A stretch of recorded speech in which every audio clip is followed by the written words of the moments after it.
नमस्कार दोस्तों, मैं हूं गीता वर्मा और हम आज बात कर रहे हैं जालंधर के हाई प्रोफाइल किडनी कांड की। ये फिर से सुर्खियों में है।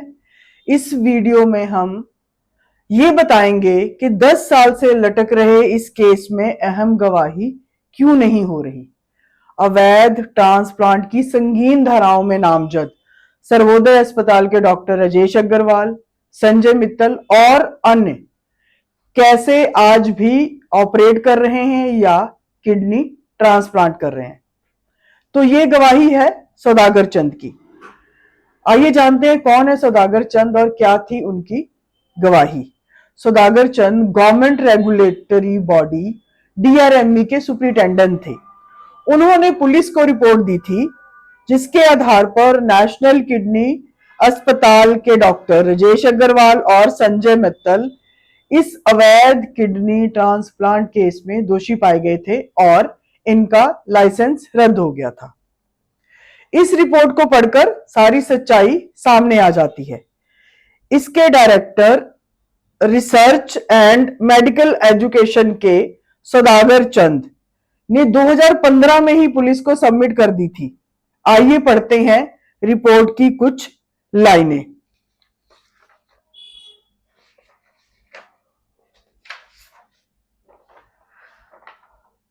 आप देख भी सकते हैं साथियों, ये है सौदागर चंद की डिटेल्ड रिपोर्ट जो उन्होंने अपने बयान लिखवाए थे पुलिस को। हम पढ़ते हैं।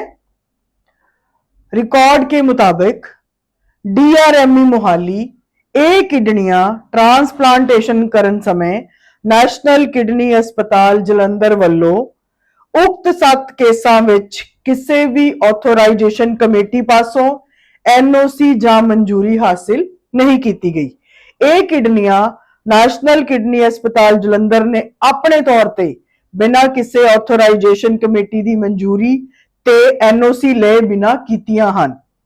नैशनल किडनी अस्पताल जलंधर च ਇਹ किडनियां गैर कानूनी तरीके नाल ट्रांसप्लांट कीतियां गईयां ਹਨ। नैशनल किडनी अस्पताल के डॉक्टरां प्रबंधकां ਵੱਲੋਂ transplantation of human organs act यानी कि टोहो एक्ट की उल्लंघना की गई है, जो नैशनल किडनी अस्पताल जलंधर संबंधी असल रिकॉर्ड साडे दफ्तर विच मौजूद ਹਨ ते लोड़ पैन ते मैं गवाही समय अदालत विच पेश कर दवांगा। सो दोस्तों, सौदागर चंद तो कह रहे हैं कि वो इस सारे सच को और इस सारे रिकॉर्ड को जो उनके दफ्तर में मौजूद हैं उनको जरूरत पड़ने पर कोर्ट में सबमिट कर देंगे।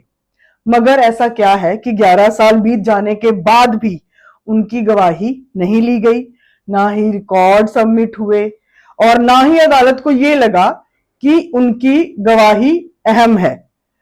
सबसे हैरानी की बात यह है कि पुलिस के चालान में तो सौदागर चंद का नाम है, लेकिन जो गवाहों की लिस्ट थी उसमें उनका नाम गायब कर दिया गया। तो इस पूरे केस में डीआरएमई पर भी उंगलियां उठती हैं।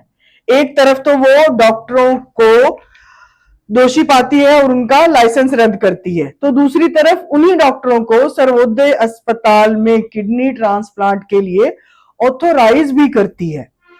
तो ये सारी कड़ियां इस बात की गवाही भरती हैं कि सौदागर चंद की गवाही को कहीं ना कहीं किसी तरह रोका जा रहा है, इस केस को डिले किया जा रहा है या ठंडे बस्ते में डाला जा रहा है।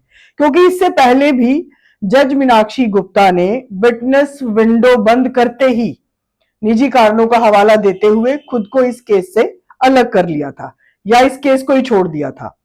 इससे पहले भी 2 बार सौदागर चंद और अन्य गवाहों को बुलाने की जो अर्जी है वो खारिज हो चुकी है। तो अगर अब कानूनी जानकारों की माने तो सौदागर चंद अगर अदालत में गवाही दे जाते हैं तो इससे यह साबित हो जाएगा कि ये डॉक्टर दोषी हैं। इसके बावजूद एक बार हिम्मत जुटाते हुए सरकारी वकील ने सेशन कोर्ट में ये एप्लीकेशन लगाई है कि सौदागर चंद की जो गवाही है वो अहम है और उन्हें कोर्ट में बुलाया जाए और वो इस केस की अहम कड़ी हैं। तो साथियों, अगर अब इस सारे मसले को हम आपस में जोड़ें तो सामने आता है कि पब्लिक प्रोसिक्यूशन, डीआरएमई, पंजाब पुलिस, अदालतें सब सरकार का हिस्सा हैं। तो क्या इस केस को लेकर इन सब में कोई कंफ्यूजन है या किसी तरह का दबाव है? तो आपको क्या लगता है कि अगर सौदागर चंद की गवाही हो जाती है तो किस किस की पोल खुलने वाली है? आप हमें ये कमेंट में जरूर बताएं। शुक्रिया।